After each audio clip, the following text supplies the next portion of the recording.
జగన్ 5 ఏళ్ల పాలనలో ఇరిగేషన్, వ్యవసాయ శాఖలను విధ్వంసం చేసి రైతులను గాలికొదిలేశాడు.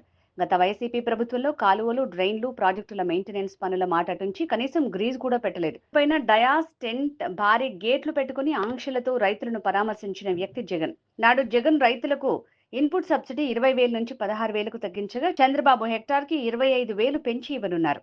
పంటలకు ఇన్సూరెన్స్ కట్టడం మర్చిపోయిన జగన్ రైతుల గురించి మాట్లాడటం విడ్డూరంగా ఉంది. అధికారంలో ఉన్నటువంటి 5 ఏళ్లు కూడా పరదాలం మాటున, బ్యారికేడ్ల చోటున, హెలికాప్టర్లో ఆకాశంలో తిరిగినటువంటి వ్యక్తి ఈ రోజు రైతు గురించి, వ్యవసాయం గురించి జగన్మోహన్ రెడ్డి మాట్లాడడం.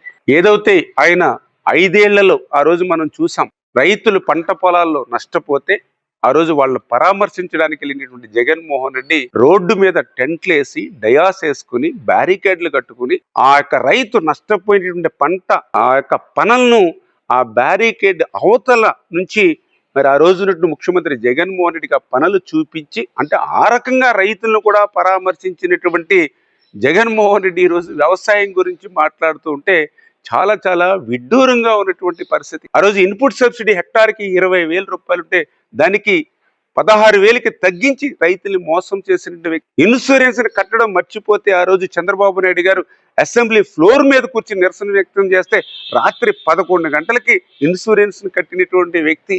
ఆ రోజు వ్యవసాయ యాంత్రీకరణ ఆఖరికి బరక ముక్క కూడా 5 సంవత్సరాల్లో సబ్సిడీతో ఇవ్వనటువంటి వ్యక్తి. పోలవరాన్ని ముంచేసినటువంటి వ్యక్తి, డయాఫ్రామాల్ని ధ్వంసం చేసినటువంటి వ్యక్తి ఈరోజు రైతు గురించి మాట్లాడేటువంటి అర్హత ఎక్కడుందని అడుగుతూ ఉన్నా.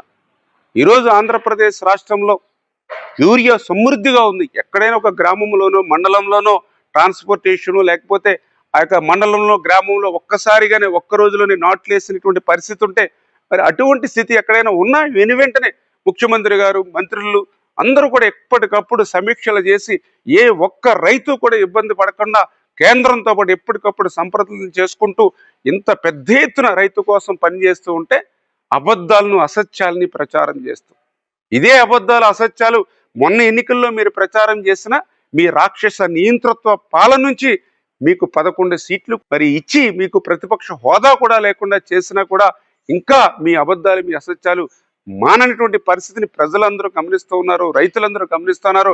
భవిష్యత్తులో ఇటువంటి అబద్ధాలు, అసత్యాలతోటి ముందుకెళ్తే ఆ 11 సీట్లు కూడా భవిష్యత్తులో మీకు రావు అని చెప్పి కూడా మీ ద్వారా తెలియజేస్తూ